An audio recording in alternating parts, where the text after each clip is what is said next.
अस्सलाम वालेकुम नाज़रीन, मैं हूं रिजवान शहजाद। एक नए व्लॉग में खुश आमदीद। नाज़रीन, आज मैं आपके सामने वो 9 पॉइंट्स रखूंगा कि जो ट्रंप ने इलेक्शन जीतने के बाद जो पहला इंटरव्यू दिया है उसमें उन्होंने किन चीज़ों को रीइटरेट किया है, किन चीज़ों के ऊपर उन्होंने कंफर्मेशन दी है कि वो ये एक्शन ज़रूर लेंगे, और कौन सी ऐसी चीज़ें हैं कि जो बहुत अहमियत की हामिल हैं, बेशक उसका ताल्लुक मास इमिग्रेशन से हो या ना हो, क्योंकि उसका डायरेक्ट इम्पैक्ट कहीं ना कहीं किसी न किसी सूरत जो है वो अमेरिकन सिटीजन्स के ऊपर पड़ रहा होता है।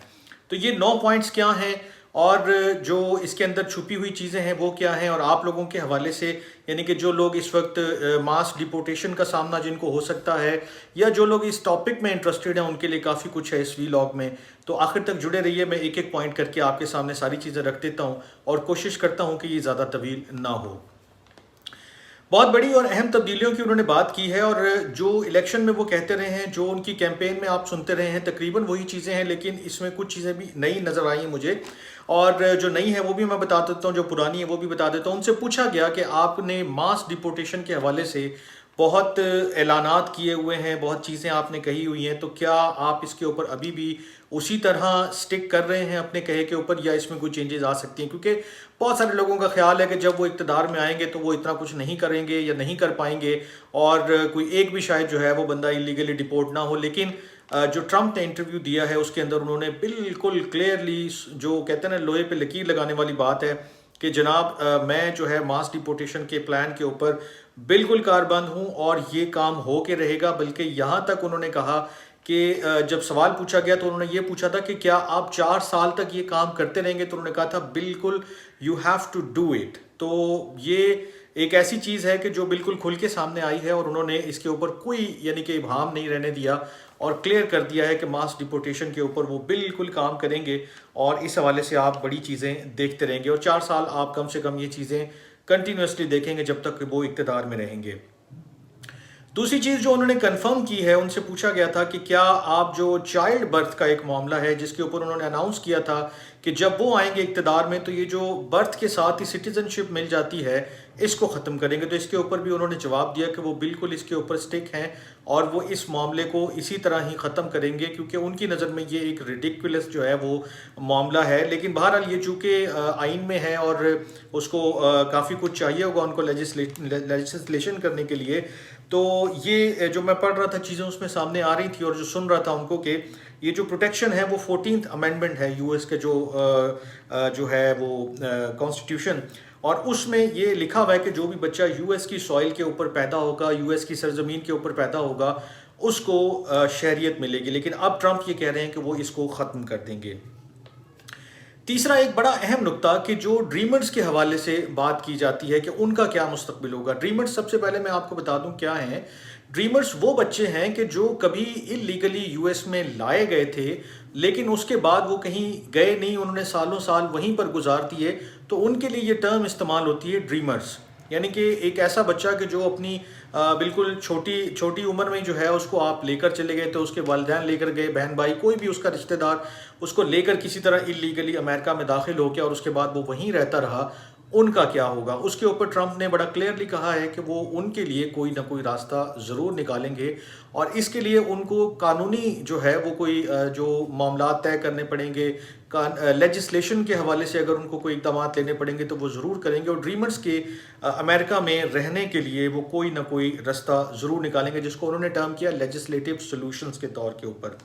और इसके बाद एक बड़ा ऐलान उन्होंने क्या किया? उन्होंने ये ऐलान किया है कि जब पिछला इलेक्शन ट्रंप हारे थे तो उसके बाद उनके हामियों ने खुद उन्होंने एक बड़ा स्ट्रॉन्ग प्रोटेस्ट किया था, उसको इलेक्शन के नताइज को मानने से इनकार किया था, और उसके बाद कैपिटल हिल का वाक़या हुआ था जो किसी से भी पोशीदा नहीं है, जब उनकी पार्लियामान के ऊपर और जब अमेरिका में फसादात हुए और राइटर्स जो हैं वो चढ़ दौड़े थे हर तरफ, और उसके बाद फिर काफ़ी सज़ाएं हुई, लोग बहुत पकड़े गए।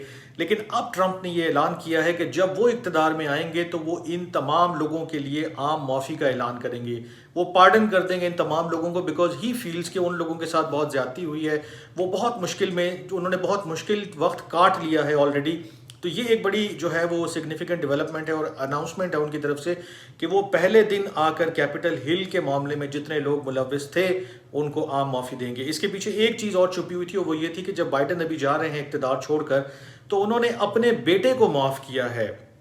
हंटर बाइडन के हवाले से आपने सुना भी होगा और आप जानते भी होंगे, उन्होंने उनके लिए आम माफ़ी का ऐलान किया। तो उसके बाद ट्रंप ने कहा है कि अगर ये अपने बेटे को माफ़ कर सकते हैं तो फिर बाकी लोगों को भी आम माफ़ी दी जा सकती है।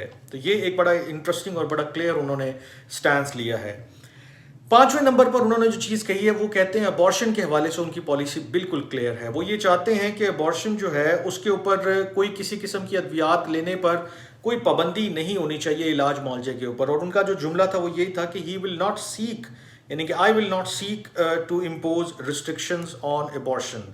जो अबॉर्शन जो मेडिसिन है और सारी चीज़ें हैं उसके हवाले से उन्होंने अबॉर्शन पिल्स के हवाले से उन्होंने ये बिल्कुल क्लियर कहा है कि वो इसके ऊपर कोई बैन जो है वो उसको इम्पोज नहीं करेंगे। फिर उन्होंने मफाहमत के हवाले से एक बात की है जो बड़ी इंटरेस्टिंग है कि उनसे पूछा गया कि आप जो है वो बाइडन के हवाले से क्या करेंगे। उन्होंने आपको बहुत ज़्यादा यानी कि वो जो कानूनी पेचीदगियां हैं, कानूनी जो मामलात हैं, जो आपके ख़िलाफ़ सारी चीज़ें हुई हैं, जितने केसेस बने हैं, जो आपको जेल कचहरी हर चीज़ भुगतनी पड़ी है, तो उन्होंने ये कहा है कि रिकन्सिलिएटरी टोन का इस्तेमाल करते हुए कहा है कि वो ऐसा कुछ नहीं करेंगे, ना कोई स्पेशल प्रोसिक्यूटर तैनात करेंगे, ना किसी को उनके पीछे लगाएंगे और वो अपने पास्ट में नहीं जाना चाहेंगे। वो चाहेंगे कि वो अपनी सक्सेस से, अपनी कामयाबी से लोगों को डिफीट करें और लोगों को जो भी अच्छा बुरा उनको समझाना है वो उसके मुताबिक समझा दें। तो उनका जुमला भी मुझे अच्छा लगा कि I am not going to go back into the past. ये उनका इस मामले पर था, मामला मुफाहमत के मामले पर। उसके बाद एक बड़ी डेवलपमेंट, एक बड़ा इंटरेस्टिंग उन्होंने टॉपिक जो है वो टच किया और वो ये था कि कम से कम उजरत जो है वो अमेरिका में कितनी होनी चाहिए। इस वक्त जो है वो $7.25 है पर आवर। इसके ऊपर ट्रंप ने कहा है कि वो आएंगे तो वो इसको इंक्रीज करना चाहेंगे और इसके लिए जो एक ही चीज़ उन्होंने मेंशन की है वो ये कहते हैं कि जितने भी गवर्नर्स हैं वो उनके साथ बात करेंगे और उसके बाद देखेंगे कि कितनी गुंजाइश, और उस हवाले से वो मिनिमम वेज जो है उसको इंक्रीज करना चाहते हैं। ये बड़ी सिग्निफिकेंट और बड़ी खुशाइन चीज़ है कि कोई इस बारे में भी सोच रहा है। फिर उन्होंने हेल्थ केयर के जो सेक्टर है उसको टच किया और उसके ऊपर उन्होंने कहा है कि ओबामा केयर को वो तकरीबन जो है वो ख़त्म करना चाहते हैं, क्योंकि उनके मुताबिक ओबामा केयर जो उन्होंने लफ्ज़ इस्तेमाल किए वो थे कि Obama care stinks and we will try to come up with a better plan, यानी कि वो उससे अच्छा कुछ करना चाहते हैं, उससे बेहतर कुछ लाना चाहते हैं।